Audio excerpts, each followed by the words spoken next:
Here's part one of our conversation with the great Kasim Sulton. This is Rock History Music. He was a longtime member of Utopia with Todd Rundgren, also a longtime collaborator with Todd as a solo artist. Played with Joan Jett, The New Cars, Meatloaf, Blue Oyster Cult, Scandal, Hall & Oates, and a lot more. Here's Kasim Sulton. Yeah, let's talk about Set Me Free. I mean, here's a band that when I was introduced to Utopia, I remember going. Then you did that tribute.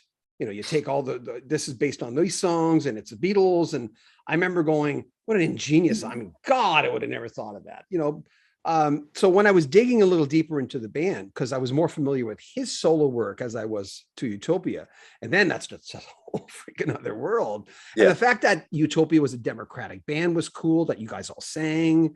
You know, what was the feeling for you going into that band where you? And I know Todd didn't want you in the beginning, and then some bandmates said, "Well," so what was your reaction how did you find out he didn't want you in the beginning? He made it abundantly clear that he was doing Roger and Willie a favor by having me in the band, and was fully prepared for me not to work out. You know, I was only 20 years. I just turned 20, and I had never recorded a proper record before. I've been in the recording studio. I was a tape op and an assistant engineer, and worked in many recording studios in New York City. But I'd never been on the road before. I mean, my road experience was in a van up to Connecticut, to the Berkshires, to play at the Red Lion with Cherry Vanilla, or down to the Jersey Shore for you know, the odd one-off in some dive bar in Asbury Park. So I'd never been on a plane. But that first album, here you are, you're writing in Utopia. That just like you hit the ground running. You're singing. Yeah. Well, we would, you know, I mean, it was a conscious decision on Todd's part that at that point in the evolution of Utopia, that it was going to be a democratic band, that everybody was going to have a hand in creating a record, and writing the material for the record, and you know, to his credit, I mean, that was, I was definitely thrown in the deep end of the pool and had to learn how to swim really fast. Well, I talked to Joey Mullen of Badfinger a while ago, and he was talking about, you know, he had friction and then love for Todd, you know, when working with them. And you get those kind of reactions where Todd seems like a guy who doesn't suffer fools. Was he the type of guy that would come up to you and say, yeah, we're not including that song? It was democratic, but there must have been times someone brought it. No, and I'll tell you that's really interesting. That's a very interesting, never been asked before. And I think that's a very, very interesting question, because I think that you know, I'm just musing here, but I believe that Todd's attitude is, you know, it's not for me to make the judgment call on anyone and anyone's contribution. What my job is, and this is just in the confines of Utopia. This is completely just within the confines of that 4-piece band. So Todd wasn't going to make a judgment call on any one person's contribution. What he was going to do was be a band member and take that contribution and put his take on it too. You know, contribute as 1/4 of a band, which is very interesting, actually. Very, very interesting, because Todd is one of the most brilliant songwriters I've ever known or worked with, and he. As a lyricist, I think he's one of the top lyricists of the second half of the 20th century.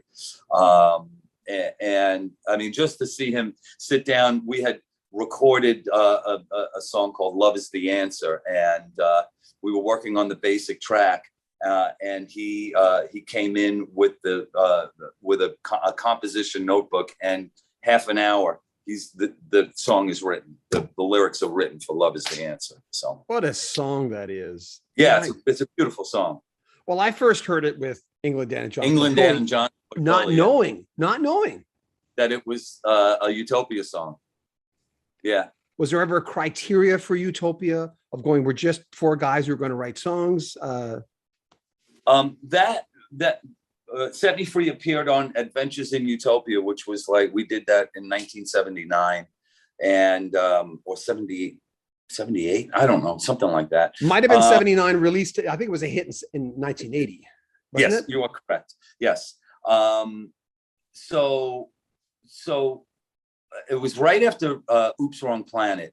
And Todd said, what would be interesting is if we take the Billboard Hot 100 for the last 10 weeks and let's look at the number one songs on the Billboard Hot 100 singles, see what has been a hit, and see if we can best that. So we set about trying to write songs that were similar to songs that were chart toppers at that particular moment in time. Hence, the song, one of the songs, "Very Last Time."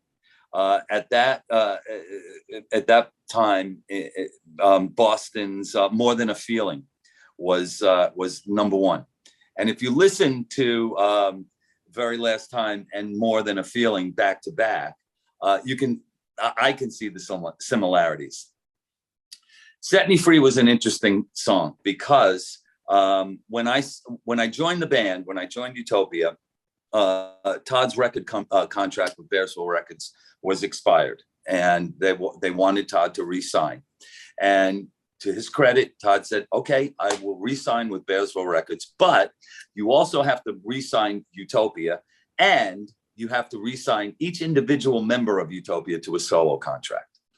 And Albert Grossman, much to our chagrin, reluctantly said yes. And I could not have been happier because I had a recording contract. And that's really what I really wanted. I really wanted to do a solo record. As much as I loved playing in the band, I wanted to do my own record and my own music. So I set about writing demos, doing demo work and submitting them. And I would get the same answer from Albert: "No, you're not ready. No, you're not ready. Nah, this is not that great. No, keep writing. Got to the point where I said, "Look, now I've got 20 demos here." I said, "You can't find anything good in any one of them. Then let me out of the contract. Let me go somewhere else. Let me, research or go to other labels and see if they're interested in signing me." And he said, "Okay, you can go do that." And so I got some interest from EMI America, and I went back to Albert and I said, I'd like to be released from my recording contract so I can sign with another label. And he said, "Absolutely, you can." He said, "That will be $50,000 and 15 points on your next record."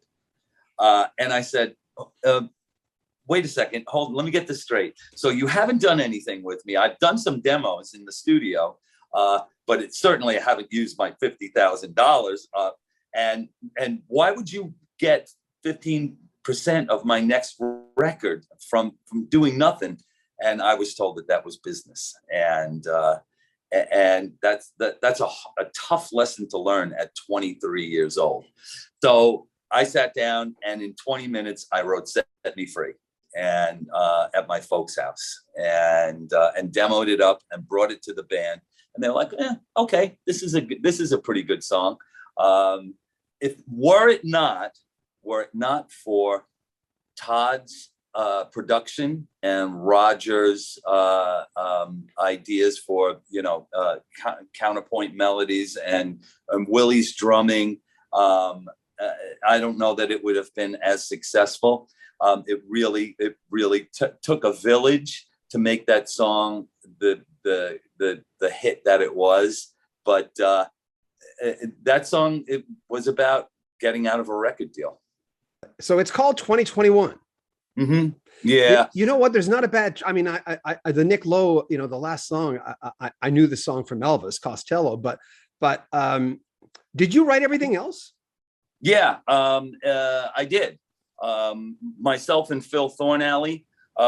Phil is a wonder. He produced the record, and he's really a brilliant songwriter. And between the two of us, you know, to be perfectly honest with you, a lot of times I get stuck. And whether it's on a chord change or on a lyric or on a production note, or whether I should put a guitar solo in or change an arrangement, I can.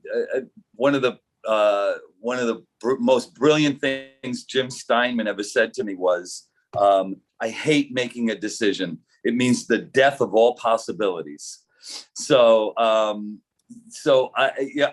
kind of subscribe to that school of thought where I pain over a decision. And Phil helped me through those trying times and said, "No, this is what we're doing. This is how you're doing it." I mean, not, you know, I'm paraphrasing, but he really kind of gave me the little kick that I needed to get things finished and move on to something else. If you want to hear the entire interview via podcast or video, the links are in the description of this video. Make sure you comment on our video, subscribe to our channel, and share our videos. I'm John Beaudin from Rock History Music.